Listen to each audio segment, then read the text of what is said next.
ఉదయగిరి సామ్రాజ్యం సకల సిరి సంపదలతో తులదూగుతున్న సమయం అది. మహారాజు ప్రతాపసింహుడు ధర్మబద్ధంగా పాలిస్తున్నాడు. అయితే ఒకరోజు రాజ్యానికి రక్షగా ఉండే అత్యంత విలువైన సూర్యముఖి వజ్రం రాజా ఖజానా నుండి అదృశ్యమవుతుంది. ఉదయాన్నే రాజదర్బారులో తీవ్రమైన ఆందోళన వాతావరణం నెలకొంది. మహారాజు ప్రతాపసింహుడు సింహాసనంపై విచారంగా కూర్చొనున్నాడు.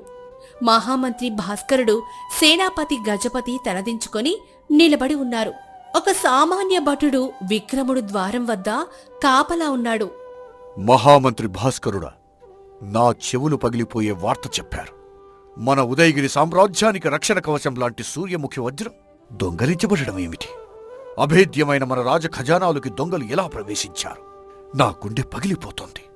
ఆ వజ్రం కేవలం ఒక రాయి కాదు, మన పూర్వీకుల త్యాగాలకు ప్రతీక. మన రాజ్యపు అదృష్టానికి అది మూలస్తంభం. నన్ను క్షమించండి మహారాజా. రాత్రికి రాత్రి ఈ ఘోరం జరిగిపోయింది. నేను ఖజానా అంతా పరిశీలించాను. ఖజానా తలుపులు పగలగొట్టలేదు. తాళాలు తీసిన ఆనవాళ్లు లేవు. ఖచ్చితంగా ఇది కోట లోపలి వ్యక్తుల పని అయి ఉంటుంది. నిన్న రాత్రి ఖజానా వద్ద కాపలా ఉన్న భటులదే ఈ తప్పు. వారిని కఠినంగా శిక్షించాలి ప్రభు. అవసరమైతే వాళ్ళందరినీ దేశ బహిష్కరణ చెయ్యాలి. మంత్రిగారు, నా సైనికులు ప్రాణాలను సైతం ఫణంగా పెట్టి రాజ్యాన్ని రక్షిస్తారు. దొంగతనం జరిగిందని ఏ ఆధారాలు లేకుండా నా భట్లను నిందించడం సరైంది కాదు. కాపలా దళాలు నిరంతరం అప్రమత్తంగానే ఉన్నాయి. ఇది అదృశ్య శక్తుల పనేనా లేక మరెవరి కుట్రనా అనేది విచారించాలి. గుడ్డిగా సైనికులను శిక్షిస్తే సైన్యంలో నైతిక స్థైర్యం దెబ్బతింటుంది. సేనాపతి, దొంగతనం జరిగిన మాట వాస్తవం కాదా? వజ్రం పోయిన మాట నిజము కాదా? కాపలా వైఫల్యం స్పష్టంగా కనిపిస్తుంటే మీరు ఇంకా వాళ్ళను వెనకేసుకుని వస్తున్నారేమిటి? మహారాజా, దయచేసి పొరుగు రాజ్యం మీద యుద్ధం ప్రకటించండి. వాళ్లే మన వజ్రాన్ని మాయోపాయంతో దొంగలించి ఉంటారు. ఆపండి మీ వాదనలు. వజ్రం పోయిన బాధలో నేనుంటే మీరు ఒకరిపై ఒకరు నిందలు వేసుకుంటారా? ఆధారాలు లేకుండా యుద్ధం ఎలా ప్రకటిస్తాం? సేనాపతి, ఈ రోజు సూర్యాస్తమయంలోపు ఆ వజ్రం ఎక్కడుందో కనిపెట్టాలి. లేకపోతే ఉదయగిరి ప్రతిష్ఠ మంటగలుస్తుంది. ఆ వజ్రం లేకపోతే పొరుగు రాజులు మనల్ని చులకనగా చూస్తారు. మహారాజా, సేనాపతి గజపతి గారికి వజ్రం వెతికే బాధ్యత అప్పగించడం వృధా. ఎందుకంటే ఆయనకు సైన్యాన్ని నడపడం తెలుసు, కాని దొంగల కుతంత్రాలను పసిగట్టే మేధస్సు లేదు. నా అనుచరులను పంపి ఊరంతా జల్లెడ పట్టిస్తాను. మీకెలాంటి ఆందోళన వద్దు. వజ్రం ఏ పొరుగు రాజు దగ్గర ఉందో నేను నా గుడాచారుల ద్వారా తెలుసుకుంటాను. మహామంత్రి గారు, నా సామర్థ్యాన్ని అనుమానించకండి. దొంగలను పట్టుకోవడంలో నా సైన్యం ఎవరికీ తీసిపోదు. మహారాజు ఆజ్ఞాపిస్తే పాతాళంలోకి వెళ్లినా ఆ వజ్రాన్ని తీసుకువస్తాను. నేను ఇప్పుడే నా సైన్యాన్ని నలుదిక్కులా పంపుతున్నాను. మహారాజా, అభయం ఇస్తే ఒక చిన్న మాట చెబుతాను. ఈ సామాన్య భటుడి విన్నపాన్ని మన్నించండి. విక్రముడా, నువ్వు చాలా నిజాయితీ గల భటుడివి. నాకు తెలుసు నీ మనసులో ఏముందో. నిర్భయంగా చెప్పు. మంత్రులు, సేనాపతులు దారితోచక గందరగోళంలో ఉంటే నీకు ఏదైనా మార్గం తట్టిందా? జైము మహారాజా, సూర్యముఖి వజ్రం దొంగిలించినవాడు సామాన్యుడు కాడు. ఖజానా తాళాలు పగలకొట్టకుండా లోపలికి వెళ్లగలిగాడంటే అతను కోటలోని ప్రతి అణువు తెలిసినవాడై ఉండాలి. అంతేకాదు, బయటి శత్రువులు అయితే ఎంతో కొంత విధ్వంసం సృష్టించేవారు. బహుశా వాడికి ఖజానా నకిలీ తాళం చెవులు ఉండి ఉండవచ్చు. మీరు అనుమతిస్తే ఆ వజ్రాన్ని దొంగిలించిన అసలు ద్రోహిని నేను పట్టి మీ ముందు నిలబెడతాను. విన్నావా గజపతి? నీ సైన్యంలోని ఒక సామాన్య భటుడు ఎంత గర్వంగా మాట్లాడుతున్నాడు. మహామంత్రులు, సేనాపతులం మేమే ఏమీ చేయలేకపోతున్నాం. వీడెవడో పట్టుకుంటాడంట. రాజ్యసభలో మాట్లాడే అర్హత నీకు లేదు. వాగుడు కట్టిపెట్టి వెళ్లి కాపలాకాయ విక్రముడా. మహామంత్రి గారు, నిజం వెతకడానికి హోదాలు అవసరం లేదు. సూక్ష్మ బుద్ధి ఉంటే చాలు. నేను సైన్యంలో ఒక చిన్న భటుడినే కావచ్చు, కాని మహారాజుగారి ఉప్పు తిన్నవాడిని. నా రాజుగారి సొమ్మును తిరిగి తీసుకోవడం నా బాధ్యతగా భావిస్తున్నాను. కండబలం కన్నా బుద్ధిబలం ఒక్కోసారి వేగంగా పనిచేస్తుంది. నన్ను నమ్మండి ప్రభు. నీ మాటల్లో ఆత్మవిశ్వాసం, రాజ్యభక్తి స్పష్టంగా కనిపిస్తుంది విక్రముడా. అలాగే కానివ్వు. నీకు నా పూర్తి అనుమతినిస్తున్నాను. ఎక్కడికైనా వెళ్ళొచ్చు, ఎవరినైనా విచారించవచ్చు. ఆ దొంగ ఎవరైనా సరే వదిలిపెట్టకు. నీకు సూర్యాస్తమయం వరకు గడువు ఇస్తున్నాను. విక్రముడు మహారాజుకు నమస్కరించి దర్బారు నుంచి బయటకొస్తాడు. రాజసభ ముగిసిన వెంటనే అతను నేరుగా రాజఖజానా గదికి చేరుకుంటాడు. అక్కడ సేనాపతి గజపతి అప్పటికే ఆధారాల కోసం వెతుకుతూ ఉంటాడు. విక్రముడా, సభలో నువ్వు మహారాజు ముందు ప్రగల్భాలు పలికావు. ఇక్కడికి ఎందుకు వచ్చావు? నేను స్వయంగా ఆధారాలు వెతుకుతున్నాను. నువ్వు ఇక్కడి నుండి వెళ్ళు. నా సైన్యం పరువు నువ్వేదో కాపాడతావని నేను అనుకోవడం లేదు. సేనాపతి, నేను ప్రగల్భాలు పలకలేదు. నా వంతు ప్రయత్నం నేను చేస్తున్నాను. దయచేసి నేను ఒకసారి ఖజానా తలుపులను పరిశీలించే అవకాశం ఇవ్వండి. దొంగ ఖచ్చితంగా ఏదో ఒక ఆధారం వదిలేసి ఉంటాడు. సరే, చూసుకో. నేను గంటల తరబడి వెతికాను. ఒక్క చిన్న ఈక కూడా ఇక్కడ దొరకలేదు. దొంగ గాలిలో వచ్చి గాలిలో కలిసిపోయినట్టున్నాడు. గాలిలో వచ్చే వాళ్లకు పాదాలు ఉండవు కదా? సేనాపతి, ఇక్కడ చూడండి. ఈ దుమ్ము మీద ఒక కాలిముద్ర ఉంది. ఈ ముద్ర సైనికులు వేసుకునే బూట్లది కాదు. ఇది అత్యంత మెత్తటి పట్టువస్త్రంతో చేసిన పాదరక్షల ముద్ర. నిజమే, నా సైనికులు ఎవరూ అలాంటి పాదరక్షలు ధరించలేదు. అంటే ఖచ్చితంగా ఇది కోటలోని ఉన్నత అధికారుల పని అయి ఉంటుంది. అంతేకాదు సేనాపతి, ఇక్కడ చూడండి. ఈ తలుపు మూల ఒక చిన్న పూల రెక్క పడి ఉంది. ఇది సాధారణమైన పువ్వు కాదు. దీనిని నీలాంబరి అంటారు. ఇది చాలా అరుదైన పువ్వు. ఈ ఒక్క ఆధారం చాలు దొంగను పట్టుకోవటానికి. నేను ఊళ్ళోకి వెళ్ళి వస్తాను. విక్రముడు ఖజానా గది నుంచి రాజవీధిలోకి చేరుకుంటాడు. అక్కడ పూల వ్యాపారం చేసే కళావతి కనిపిస్తుంది. ఆమె రాజ్యంలోని చాలా సమాచారాన్ని తన పూల వ్యాపారం ముసుగులో గమనిస్తూ ఉంటుంది. కళావతి, ఈరోజు నీ ముఖం పూల కంటే ఎక్కువగా వికసించి ఉందే. వ్యాపారం బాగా జరుగుతోందా? విక్రముడా, వ్యాపారం మాట దేవుడెరుగు. ఈ రోజు కోటలో జరిగిన కోలాహలం గురించి ఊరంతా ఒకటే మాటలు. మన మహారాజు గారికి ప్రాణప్రదమైన వజ్రం పోయిందట కదా. అంత భద్రతున్న కోటలో దొంగతనం ఎలా జరిగిందో నాకైతే ఆశ్చర్యంగా ఉంది. ఊరి జనమంతా భయపడిపోతున్నారు. అవును కళావతి, ఆ వజ్రాన్ని వెతికే బాధ్యతను మహారాజుగారు నాకే అప్పగించారు. కాని నాకెందుకో ఆ దొంగ కోట లోపలివాడే అని గట్టి అనుమానం. నీకో విషయం అడగాలి. నీకు అన్ని రకాల పూల గురించి తెలుసు కదా? ఈ నీలాంబరి పూలను ఎవరెవరు కొనుగోలు చేస్తుంటారు? నీలాంబరి పూల? అవి చాలా అరుదైనవి విక్రముడా. ఆ పూలు కేవలం ఇద్దరి కోసం మాత్రమే ప్రత్యేకంగా వస్తాయి. ఒకరు మన మహారాణి మందాకిని గారు, మరొకరు మన మహామంత్రి భాస్కరుడు గారు. ఆయన తన పూజా మందిరంలో ఈ పూలను మాత్రమే ఉపయోగిస్తారు. ఎందుకు అడుగుతున్నావు? నిన్న రాత్రి ఖజానా గదిలో ఈ పూల రెక్క దొరికింది కళావతి. అంటే ఆ ఇద్దరిలో ఒకరు ఖజానా గదికి వెళ్లి ఉండాలి. మహారాణి గారు ఖజానాకు వెళ్లాల్సిన అవసరం లేదు. నా అనుమానం నిజమవుతున్నట్లుంది. నిజానికి నీకో విషయం చెప్పాలి విక్రముడా. నిన్న అర్ధరాత్రి నేను పూల కోసం తోటకెళ్తున్నప్పుడు మహామంత్రి భాస్కరుడు ఒంటరిగా కోట వెనక ద్వారం గుండా చాలా రహస్యంగా బయటకు రావడం చూశాను. ఆయన చేతిలో ఒక చిన్న మూట కూడా ఉంది. ఆయన చూస్తే చాలా కంగారుగా ఉన్నట్లు అనిపించింది. మహామంత్రి స్వయంగానా? అర్ధరాత్రి పూట కోట వెనక ద్వారం నుండి రహస్యంగా ఎందుకు వస్తాడు? ఈ కుట్ర వెనక భాస్కరుడు హస్తమే ఉందన్నమాట.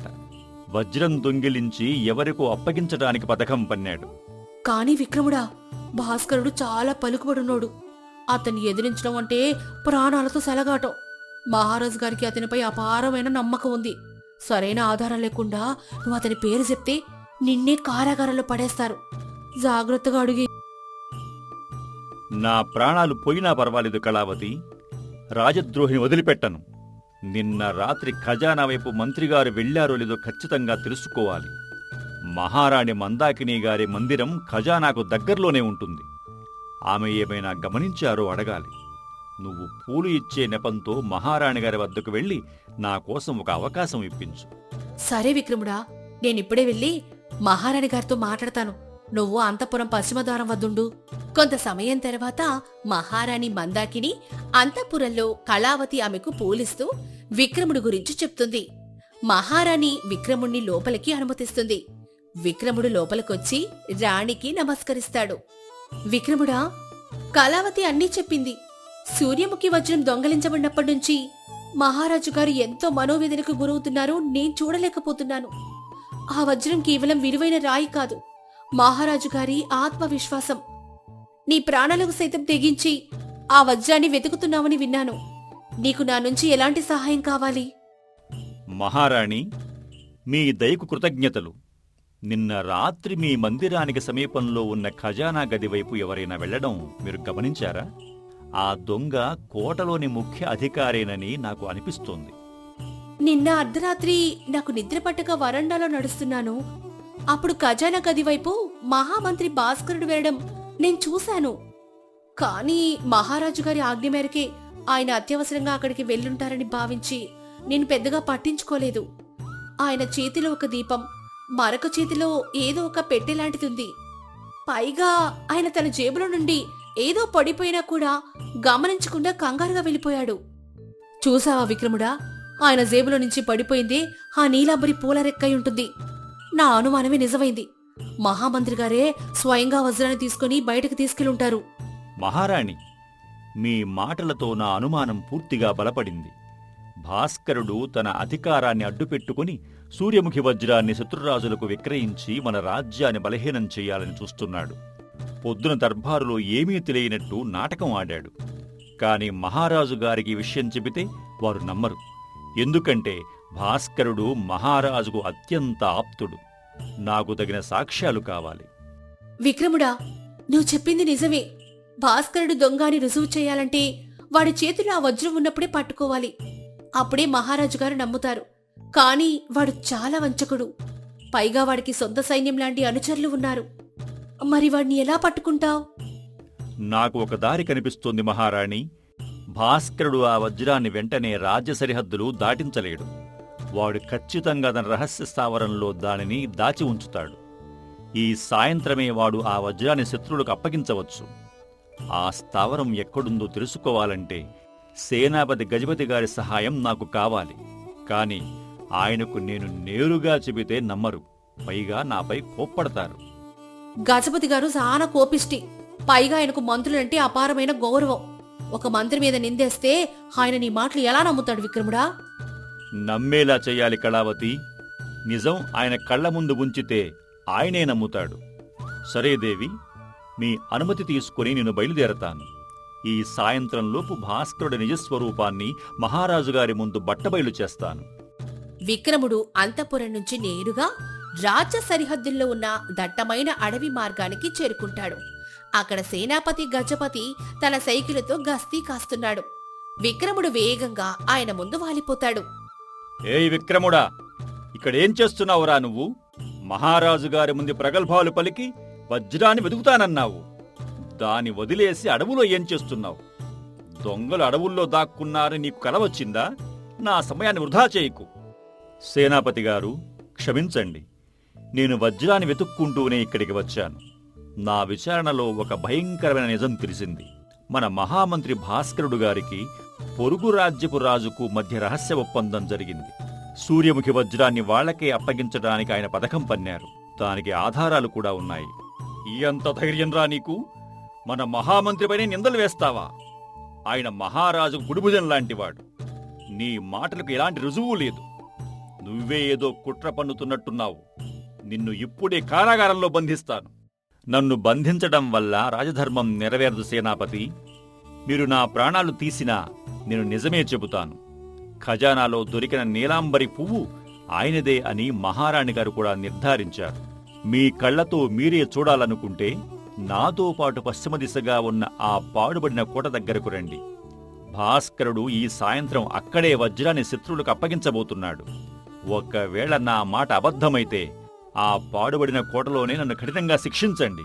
నేను సిద్ధం. నీ కళ్లల్లో భయం లేదు, మాటల్లో తడబాటు లేదు. పైగా మహారాణి గారి పేరే చెబుతున్నావు. సరే, నీకు ఒక అవకాశం ఇస్తున్నాను. ఒకవేళ నువ్వు చెప్పిన దాంట్లో ఏమాత్రం అబద్ధం ఉన్నా రేపటి సూర్యోదయం నువ్వు చూడలేవు. పద, ఆ పాడుబడిన కోట వైపు సైన్యాన్ని రహస్యంగా నడిపిద్దాం. విక్రముడు, గజపతి మరికొందరు సైనికులు మారువేషాల్లో ఆ పాడుబడిన కోట వద్దకి చేరుకుంటారు. కోట చాలా శిథిలావస్థలో ఉంది.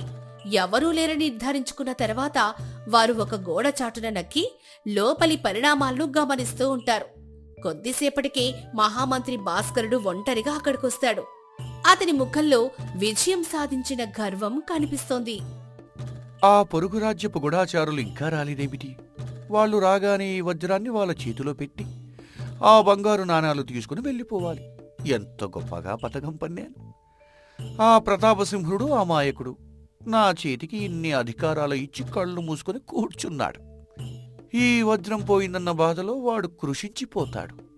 ఉదయగిరి సామ్రాజ్యం సైనికంగా మానసికంగా బలహీనపడుతుంది.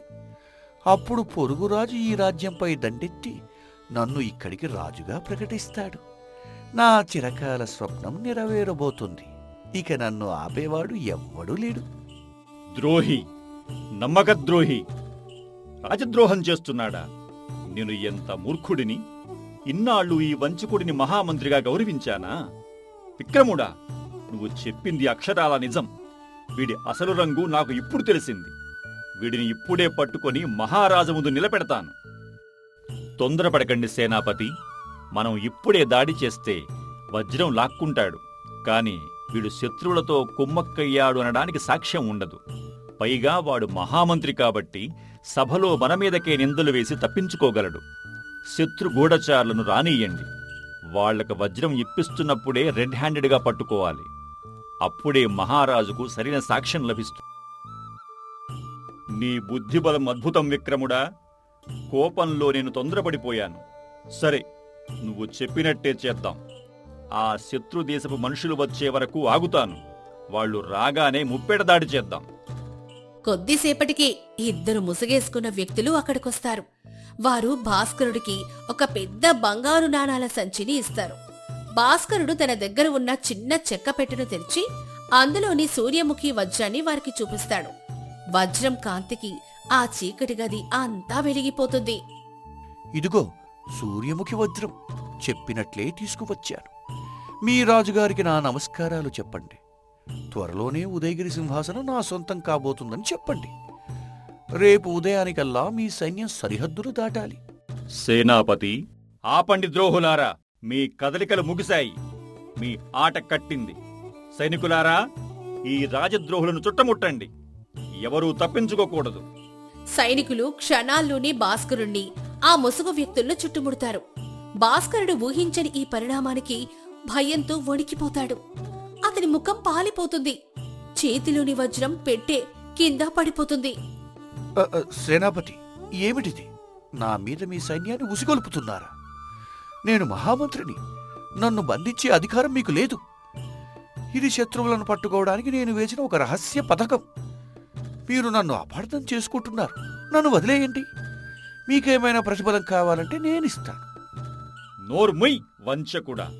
నువ్వు మహామంత్రివి కాదు. ఉదయగిరి పాలిట ఒక పీడకలవి. నా రాజుగారి వజ్రాన్ని శత్రువులకు అమ్ముతావా? నీ బండారం, నీ కుట్రలన్నీ నా చెవులారా విన్నాను. ఇంకా అబద్ధాలు ఆడితే నిన్ను ఇక్కడే శిక్షించాల్సి వస్తుంది. సైనికులారా, వీడికి సంకెళ్ళు వేయండి. ఆ వజ్రాన్ని జాగ్రత్తగా పట్టుకోండి. మహామంత్రి గారు, నిజం చెప్పులు తొడుక్కునేలోపు అబద్ధం ఊరంతా తిరిగి రావచ్చని మీరు అనుకున్నారు. కాని నిజానికి సూక్ష్మబుద్ధి తోడైతే అబద్ధం కాలి కింద పడి నలిగిపోక తప్పదు. మీ దొంగ వేషాలు, మీ రాజద్రోహం పూర్తిగా బయటపడింది. మీ తెలివితేటలు మిమ్మల్ని రక్షించలేకపోయాయి. విక్రముడా, ఒక సామాన్య భటుడి చేతిలో నేను ఓడిపోతానని కలలో కూడా ఊహించలేదు. రాజ్యాన్ని ఏలాలన్న నా అత్యాసే నా కొంప ముంచింది. దయచేసి నన్ను మహారాజు గారి దగ్గరికి తీసుకువెళ్ళకండి. నన్ను క్షమించండి సేనాపతి. క్షమాపణలు నా ముందు కాదు, సింహాసనం ముందు. ద్రోహం చేసిన మన మహారాజు ముందు చెప్పుకో. తీసుకువెళ్ళండి వీడిని. విక్రముడు, గజపతి సైనికులు భాస్కరుణ్ణి సంఖ్యలతో బంధించి నేరుగా రాజదర్బార్కు తీసుకొస్తారు. సూర్యాస్తమయం కావస్తోంది. మహారాజు ప్రతాపసింహుడు ఆందోళనగా అటూ ఇటూ నడుస్తున్నాడు. మహారాణి మందాకిని కూడా దర్బారులో ఉంది. గజపతి, విక్రముడు సభలోకి ప్రవేశిస్తారు. వారి వెనక సంఖ్యలతో ఉన్న భాస్కరుడు తలదించుకొని ఉన్నాడు. గజపతి, ఏమిటిదంతా? మహామంత్రి గారిని సంకెళ్లతో తీసుకువచ్చావేంటి? వారు చేసిన తప్పేమిటి? ఆయనేదో నా శ్రేయస్సు కోరేవాడు కదా. మహారాజా, ఈ ద్రోహి మీ నమ్మకాన్ని పూర్తిగా వమ్ము చేశాడు. మన సూర్యముఖి వజ్రాన్ని దొంగిలించింది ఈయనే. దానిని శత్రురాజ్యానికి అప్పగించి మన ఉదయగిరిని నాశనం చేసి తానే రాజు కావాలని కుట్ర పన్నాడు. శత్రువులతో చేతులు కలిపాడు. ఇతని మాటలు నేను స్వయంగా విన్నాను. ఇతను మంత్రి కాదు ప్రభు, మన రాజ్యానికి పట్టిన చీడపురుగు. ఇదిగో మన సూర్యముఖి వజ్రం. గజపతి ఆ సూర్యముఖి వజ్రాన్ని మహారాజు చేతిలో పెడతాడు. వజ్రాన్ని చూసి మహారాజు ఆనందంతో ఉప్పొంగిపోతాడు. అదే సమయంలో భాస్కరుడి ద్రోహానికి అతని కళ్ళు నిప్పులు చెరుగుతాయి. భాస్కరుడా, ఎంతటి ఘాతుకానికి ఒడిగట్టావు!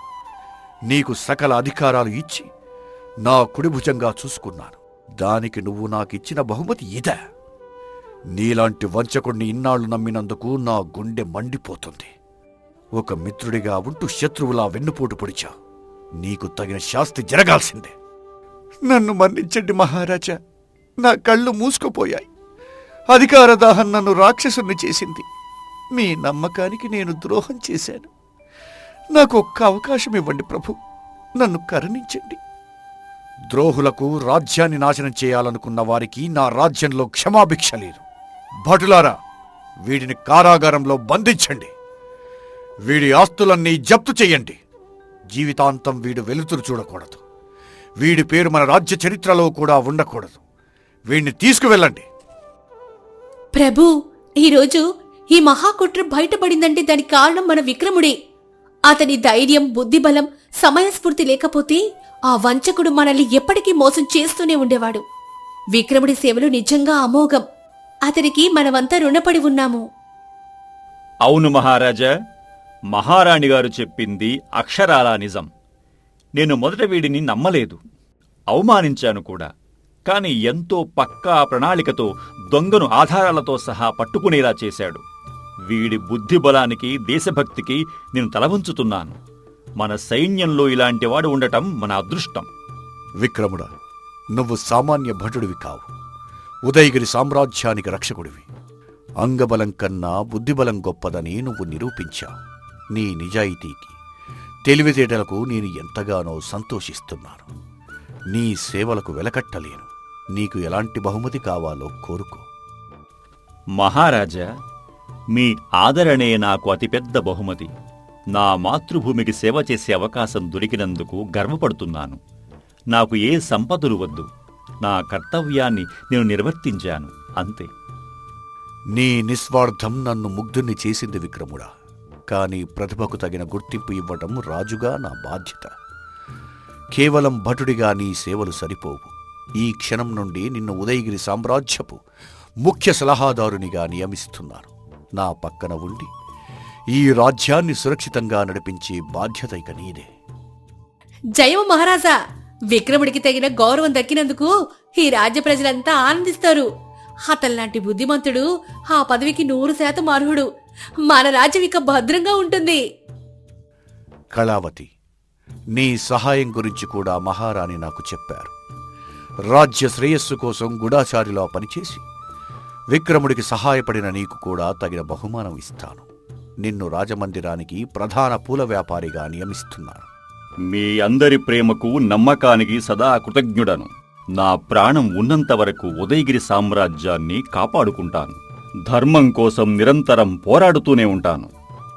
రాజదర్బారంతా విక్రముడికి జయ జయధ్వానాలు చేస్తుంది. ఒక సామాన్య భటుడు తన సూక్ష్మబుద్ధితో రాజ్యానికి ముఖ్య సలహాదారుడు స్థాయికి ఎదగడం చరిత్రలో సువర్ణాక్షరాలతో నిలిచిపోయింది. బుద్ధిబలం, నిజాయితీ ఉంటే ఎలాంటి కుతంత్రాలనైనా సులభంగా ఛేదించవచ్చని ఈ కథ నిరూపిస్తోంది.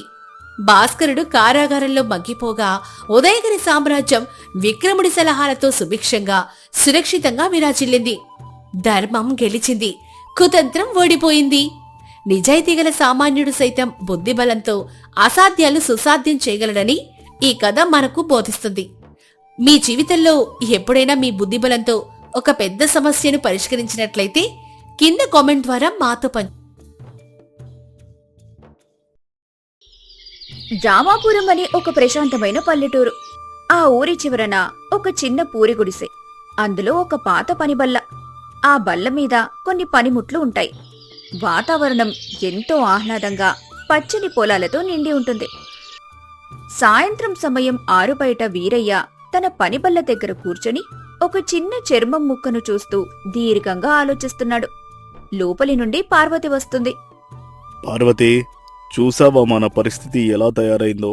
నా చేతిలో ఉన్న ఈ ఒక్క చర్మం ముక్క మాత్రమే ఇక మనకు మిగిలి ఉంది. ఇది కేవలం ఒకే ఒక జత పాదరక్షలు తయారు చేయడానికి మాత్రమే సరిపోతుంది. ఇది కాక మన ఇంట్లో అమ్మడానికి గాని, కొత్త ముడి సరుకు కొనడానికి గాని చిల్లి గవ్వ కూడా లేదు. రేపటి నుండి మన పరిస్థితి ఏంటో తలుచుకుంటేనే నా మనసు కలిచివేస్తోంది. నేను నా జీవితమంతా నిజాయితీగా కష్టపడి పనిచేశాను. ఎవరికీ ఏ అపకారమూ చేయలేదు. అయినా దేవుడు మనకింత కష్టం ఎందుకిస్తున్నాడో అర్థం కావడం లేదు. ఏమండి, మీరలా అధైర్యపడకండి. భగవంతుడు ఎప్పుడూ న్యాయం వైపే ఉంటాడు. మనం కష్టాన్ని నమ్ముకున్న వాళ్ళం. మన శ్రమ ఎన్నటికీ వృధా కాదు. మనకి సంతానం లేకపోయినా ఈ ఊరి ప్రజలందరినీ మన సొంత బిడ్డల్లా భావించి వారికి ఎంతో ప్రేమతో పాదరక్షలు కుట్టించారు. మీరు కుట్టిన పాదరక్షలు వేసుకుని ఎంతో మంది ముళ్ళు రాళ్లున్న దారుల్లో సురక్షితంగా నడిచారు. ఆ పుణ్యం మనల్ని కాపాడుతుంది. ఈ రాత్రికి ఈ చివరి జత పాదరక్షల కోసం చర్మాన్ని కొలతల ప్రకారం కత్తిరించి బల్ల మీద పెట్టండి. రేపు ఉదయం ప్రశాంతంగా లేచి వాటిని కుట్టండి. ఆ దేవుడే మనకు ఏదో ఒక దారి చూపిస్తాడు. నువ్వు చెప్పింది నిజమే పార్వతి. కష్టకాలంలో నీ మాటలు నాకు ఎంతో కొండంత అండగా ఉంటాయి. నీకు నా మీద, దేవుడి మీద ఉన్న నమ్మకం చూస్తుంటే నాకు కూడా ధైర్యం వస్తోంది.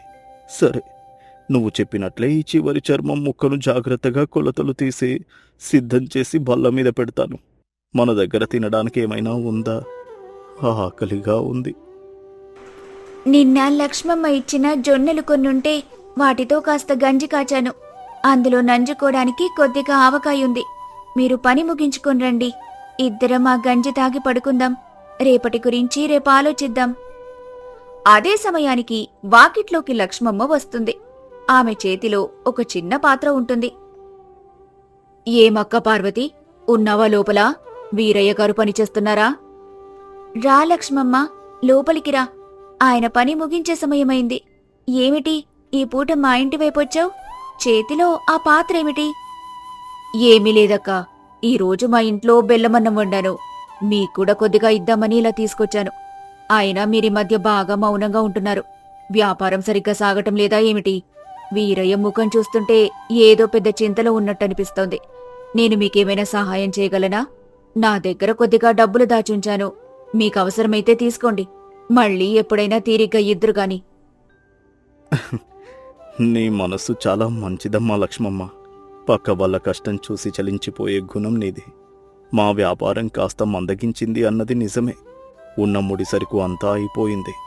ఇక రేపటి నుండి కొత్తగా పని ప్రారంభించాలంటే చేతిలో డబ్బులు లేవు. కానీ నీ దగ్గర అప్పు తీసుకోలేనమ్మా. నువ్వు కూడా రెక్కాడితే గాని డొక్కాడని దానివి. నీ కష్టార్జితం నేను ఎలా తీసుకోగలను? ఆ భగవంతుడే మాకు ఏదైనా దారి చూపిస్తాడులే. నువ్వు తెచ్చిన ఈ బెల్లమన్నం తిని ఈ రాత్రికి సంతోషంగా నిద్రపోతాం. మీ ఇష్టమన్నయ్యా. మీకు నా అవసరం ఎప్పుడొచ్చినా మొహమాట పడకుండా అడగండి. మీరు మాకు ఎప్పుడూ మంచి సలహాలిస్తూ పెద్దవాళ్లెల్లా తోడుగా ఉంటారు. సరే అక్క, నేనిక వెళ్తాను. ఇంట్లో పని చాలా ఉంది. చీకటి పడుతోంది, జాగ్రత్త. లక్ష్మమ్మ వెళ్ళిపోతుంది. వీరయ్య ఆ చర్మం ముక్కను కత్తిరించి బల్ల మీద పెడతాడు. దేవుడికి దండం పెట్టుకొని ఇద్దరూ గంజి బెల్లమన్నం తిని పడుకుంటారు. మరుసటి రోజు సూర్యోదయమయ్యింది. పక్షుల కిలకిలారావాలు వినిపిస్తున్నాయి. వీరయ్య నిద్రలేచి తన పనిబల్ల దగ్గరికి వస్తాడు. అక్కడ చూసిన దృశ్యానికి అతనికి నోట మాట రాదు. పార్వతీ, పార్వతీ, ఒకసారి ఇలా త్వరగా రా. ఇక్కడ అద్భుతం జరిగింది. దయచేసి త్వరగా రా. పార్వతి కంగారుగా వంటగదిలో నుండి పరిగెత్తుకుంటూ వస్తుంది. ఏవండి, ఏమైంది? ఎందుకు అంతలా అరుస్తున్నారు? ఏమైనా దొంగలు పడ్డారా ఏంటి? దొంగలు పడలేదు పార్వతి. సాక్షాత్తు దేవుడే మన ఇంట్లోకి వచ్చినట్లున్నాడు. ఈ బల్ల మీద చూడు. నేను రాత్రి కత్తిరించి పెట్టిన చర్మం ముక్కల స్థానంలో ఎంత అందమైన పాదరక్షలున్నాయో చూడు. అసలు ఇవి ఎవరు కుట్టారో, ఎలా కుట్టారో నాకైతే ఏమీ అర్థం కావడం లేదు. అయ్యో రామా, నిజంగానే ఎంత అద్భుతమైన పాదరక్షలు! నేను నా జీవితంలో ఇంత అందమైన కుట్టు ఎప్పుడూ చూడలేదండి. ఆ దారాలు చూసారా? ఎంత సన్నగా, ఎంత సమానంగా ఉన్నాయో. అసలు మనిషి చేతికి ఇంతటి నైపుణ్యం సాధ్యమేనా? దీనిపై ఉన్న చిన్న చిన్న పూల పనితనం చూస్తుంటే ఎవరో దేవశిల్పి స్వయంగా దిగివచ్చి చేసినట్టుంది. ఇదంతా ఖచ్చితంగా భగవంతుని మాయేనండి. మన కష్టాన్ని, మన నిజాయితీని మెచ్చి దేవుడే మనకి బహుమతి పంపాడు. నిజమే పార్వతి, నా చేతులతో నేను ఎన్ని సంవత్సరాలుగా కుడుతున్నాను, కాని ఇంతటి అద్భుతమైన పనితనం నాకు కూడా రాలేదు. ఈ పాదరక్షలు చూస్తుంటే చాలా గట్టిగా, అదే సమయంలో పాదానికెంతో మెత్తగా ఉండేలా ఉన్నాయి. వీటిని ఎవరు చూసినా వెంటనే కొనేసుకుంటారు. మనం వీటిని అమ్మి మన కష్టాలు తీర్చుకుందాం. అదే ఉదయం వీరయ్య గుడిసె ముందు ఒక గుర్రపు బండి వచ్చి ఆగుతుంది. అందులో నుండి ఊరి పెద్ద ధర్మయ్య, అతని భార్య సుగుణమ్మ దిగి లోపలికొస్తారు. ఏమయ్యా వీరయ్య, బాగున్నావా? కులాసాగా నడుస్తోందా నీ పని? దయచేయండి ధర్మయ్య గారు, దయచేయండి సుగుణమ్మ గారు. మీ రాకతో మా చిన్న ఇల్లు పావనమైంది. కూర్చోడానికి కూడా సరైన కుర్చీలు లేవు మా ఇంట్లో. అంతా దేవుడి దయ వల్ల, మీలాంటి పెద్దల ఆశీర్వాదం వల్ల నడుస్తోంది బాబుగారు. చెప్పండి, నేను మీకు ఎలాంటి సేవ చేయగలను? వీరయ్య గారు, వచ్చే వారం పక్కూర్లో పెద్ద తిరునాళ్లు జరుగుతున్నాయి. ఆ గుడి కొండ మీద ఉంటుంది. అక్కడికి వెళ్లడానికి రాళ్ల దారిలో నడవాలి. నా పాత పాదరక్షలు అరిగిపోయాయి. నాకు మంచి మెత్తటి అందమైన పాదరక్షలు కావాలి. ఈ ఊర్లో మీ చేతి పనికి మంచి పేరుంది. అందుకే మీ దగ్గరే కుట్టించుకుందామని వచ్చాము. మీ దగ్గరేమైనా మంచి నమూనాలున్నాయా? అమ్మా సుగుణమ్మ గారు, మీరు అడిగిన సమయానికి నా దగ్గర ఏమీ లేవని చెప్పడానికి నా మనసు అంగీకరించడం లేదు. కాని మీరు అదృష్టవంతులు. ఈ ఉదయమే ఒక అద్భుతమైన పాదరక్షల జత సిద్ధంగా ఉంది. అవి మీ పాదాలకు సరిగ్గా సరిపోతాయని నా నమ్మకం. ఒక్క నిమిషం ఆగండి, నేను వాటిని తీసుకొస్తాను. వీరయ్య లోపలికి వెళ్లి ఆ మాయా పాదరక్షల్ని తెచ్చి ధర్మయ్య ముందు పెడతాడు. వాటిని చూడగానే సుగుణమ్మ, ధర్మయ్య ఆశ్చర్యపోతారు. ఏమండి, చూడండి, నేను సరిగ్గా ఇలాంటి పాదరక్షల కోసమే కదా ఇన్ని రోజులు వెతికింది. ఇవి ఎంత అందంగా ఉన్నాయో! ఈ రంగు, మెరుపు, కుట్టు, అబ్బా! ఎక్కడో మహారాజుల సంస్థానంలో ఉండే కళాకారులు కుట్టినట్లున్నాయి. వీరయ్య, నీ చేతిలో ఇంతటి మహత్తు దాగుందని నాకిన్ని రోజులు తెలియలేదు. ఇవి నా పాదాలకు పూల రెక్కల్లా అతుక్కుపోయాయి. ఎంతో మెత్తగా, సౌకర్యంగా ఉన్నాయి. ఇవి నాకే కావాలి. నిజంగానే వీరయ్య, నా భార్య చెప్పినట్లు నీ పనితనం ఎంతో మెరుగైంది. ఈ పాదరక్షలు చూస్తుంటే మామూలు వాటిలా లేవు. దీనికి ఎంత వేల అడిగినా నేనిస్తాను. నీ కష్టానికి తగిన ప్రతిఫలం దక్కాలి. ధర్మయ్య గారు, నేను ఎప్పుడూ న్యాయమైన ధర మాత్రమే తీసుకుంటాను. మీరు ఎంతిస్తే అంతే తీసుకుంటాను. ఇదిగో వీరయ్య, నీ శ్రమకు నా బహుమతి. ఈ పాదరక్షల విలువకు ఈ నాణాలు తక్కువే కావచ్చు, కాని వీటితో నీ వ్యాపారాన్ని మరింత వృద్ధి చేసుకో. భవిష్యత్తులో మాకు ఏవి కావాలన్నా నీ దగ్గరికే వస్తాం. ధర్మయ్య, సుగుణమ్మ సంతోషంగా పాదరక్షలు తీసుకుని వెళ్లిపోతారు. వీరయ్య, పార్వతి ఆ బంగారు నాణాలను చూసి ఆనంద బాష్పాలు రాలుస్తారు. ఏవండి, దేవుడు మన మొర ఆలకించాడు. ఈ 5 బంగారు నాణాలతో మన దారిద్ర్యం తీరిపోయింది. ఇది కేవలం ఆ భగవంతుని కరుణ మాత్రమే. మనం ఈ డబ్బుతో ఏం చేద్దాం? పార్వతి, ముందుగా ఈ డబ్బుతో మనం ఊర్లోకి వెళ్లి కావలసినంత బియ్యం, పప్పులు కొనుక్కుందాం. ఆ తర్వాత పక్క ఊరికి వెళ్లి నా వ్యాపారానికి సరిపడా అత్యుత్తమ నాణ్యత గల చర్మం కొనుక్కుని వస్తాను.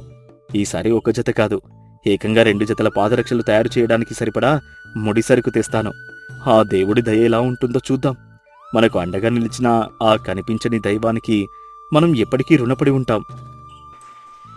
వీరయ్య బజార్కు వెళ్లి కావాల్సినవన్నీ తెస్తాడు. రాత్రిపూట 2 జతలకు సరిపడే చర్మాన్ని కత్తిరించి బల్లమీద పెట్టి దేవుడికి నమస్కరించి పడుకుంటారు. మరుసటి రోజు ఉదయం పార్వతి వాకిలి ఊడుస్తుండగా లక్ష్మమ్మ వస్తుంది. అక్క పార్వతి, నిన్న ధర్మయ్య గారు మీ ఇంటికొచ్చారటగా. ఊర్లో అందరూ మీ గురించే మాట్లాడుకుంటున్నారు. సుగుణమ్మ గారైతే ఆ పాదరక్షల గురించి అందరికీ గొప్పగా చెబుతున్నారు. మీ కష్టాలు తీరినందుకు నాకు చాలా సంతోషంగా ఉంది. అంతా దేవుడి దయ లక్ష్మమ్మ. నిన్నటి వరకు గంజికి కూడా కష్టపడిన మాకు ఈ రోజు ఎంత మంచి జరగటం ఒక కలలాగే ఉంది. నువ్వు లోపలికిరా, నిన్న ఆయన తెచ్చిన తీపి పకోడీలున్నాయి, తిందువుగాని. ఏవండి, లక్ష్మమ్మ వచ్చింది. వీరయ్య లోపలి నుంచి బయటకొస్తూ చేతిలో 2 జతల కొత్త పాదరక్షలు పట్టుకొని, దేవుని మాయ ఎవరూ పసిగట్టలేరు పార్వతి. లక్ష్మమ్మ, ఇటు చూడు. నిన్న రాత్రి నేను కేవలం చర్మాన్ని మాత్రమే కత్తిరించి పెట్టాను. ఈ ఉదయానికి ఎవరూ లేకుండానే ఈ 2 జతల పాదరక్షలు అద్భుతంగా తయారై ఉన్నాయి. ఇవి చూస్తుంటే నా కళ్ళను నేనే నమ్మలేకపోతున్నాను. ఏమిటి మీరు చెప్పేది? రాత్రికి రాత్రే ఇవి వాటంతటవే తయారయ్యాయా? ఇది నిజంగా దైవానుగ్రహమే. మీ నిజాయితీకి, మీ మంచి మనసుకు దేవుడిచ్చిన వరం ఇది. ఇవి కూడా ఎంతో అద్భుతంగా ఉన్నాయి.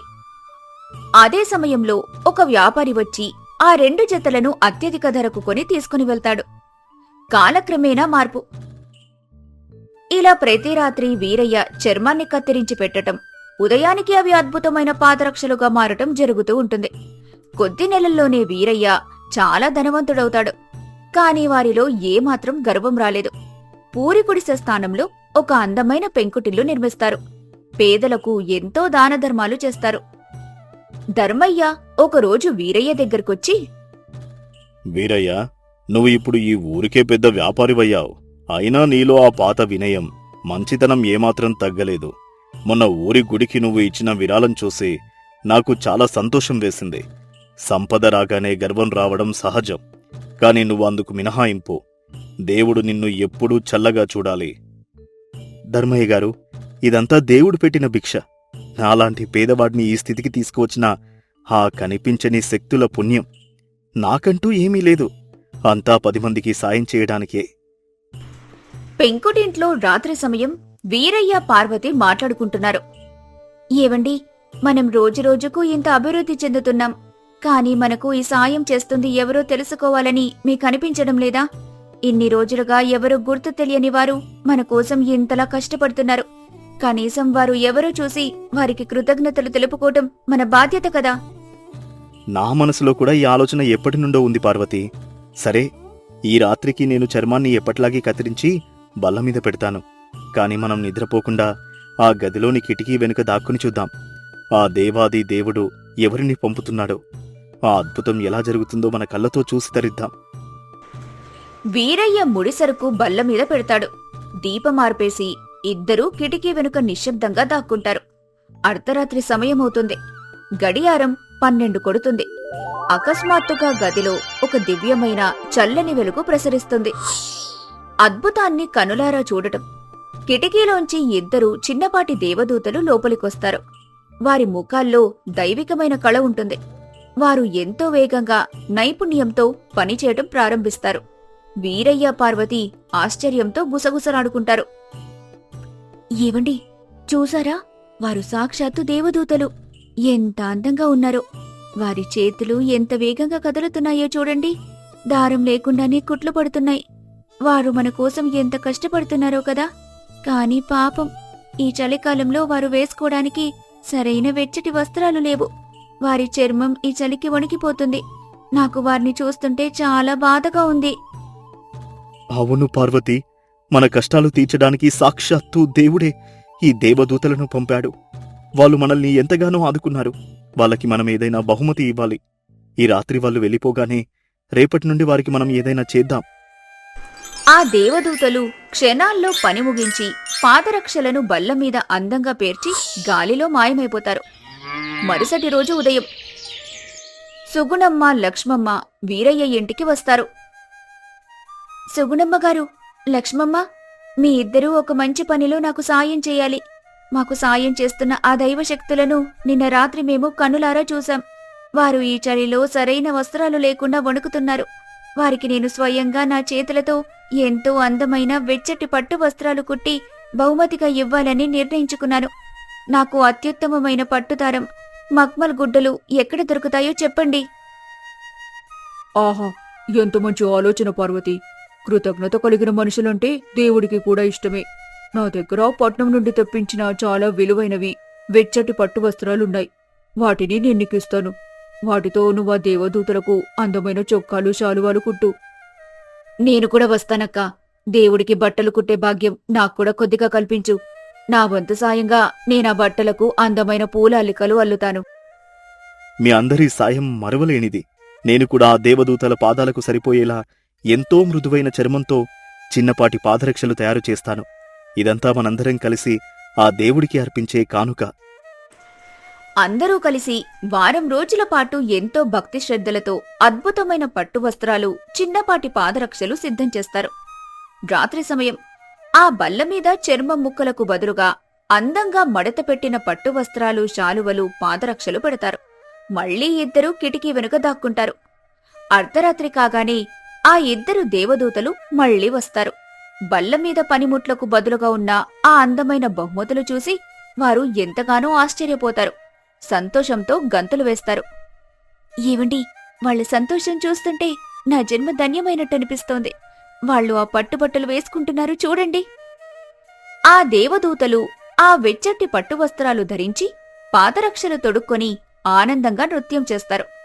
వారు ఇల్లంతా తిరిగి తమ ఆశీస్సులు అందిస్తున్నట్టుగా ప్రవర్తించి చిరునవ్వుతో ఆకాశంలోకి మాయమైపోతారు.